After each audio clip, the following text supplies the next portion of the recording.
অমরাবতী বৃন্দাবনের কাছে আবারও পথ দুর্ঘটনা, আর এবার আহত হলেন এক সাইকেল চালক এবং এক বাইক চালক। যে সিসিটিভি ফুটেজ হাতে এসছে তাতে দেখা যাচ্ছে সাইকেল চালক টোটো চালককে দেখলেও কিন্তু পিছনে যাচ্ছি বাইক আসছে তা কিন্তু তিনি লক্ষ্য করেনি এবং টোটো চলে যাবার আগেই তিনি ডান দিক নেন। সেই মুহূর্তেই বাইক চালক পিছন থেকে এসে তাকে ধাক্কা মারে।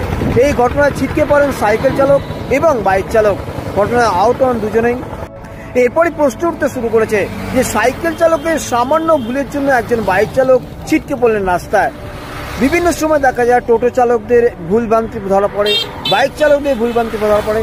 যে সিসিটিভি ফুটেজ দেখা যাচ্ছে এতে দেখা যাচ্ছে সাইকেল চালক তিনি যখন ডান দিকে ঘুরছেন তখন দেখেছেন পিছন দিকে একটা টোটো আসছে, কিন্তু তার পিছনে যে কি বাইক আসছে গতিতে সেটা কিন্তু তিনি লক্ষ্য করেননি। আর যে কারণেই টোটোটাকে সাইড করে তিনি যখন ডান দিকে নিচ্ছেন তখনই বাইক চালক তাকে ধাক্কা মারেন এবং দুজনেই ছিটকে পড়েন রাস্তায়।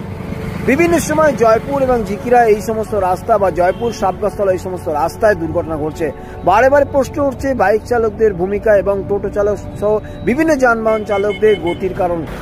যে সিসিটিভি ফুটেজ সামনে এসছে তাতে করে দেখা যাচ্ছে যে অমরাবতী বৃন্দাবন আনা সাইকেল চালকের সামান্য ভুলের জন্য একজন বাইক চালক ছিটকে পড়লেন রাস্তায় এবং আহত হলেন সাইকেল চালক বাইক চালক দুজনেই।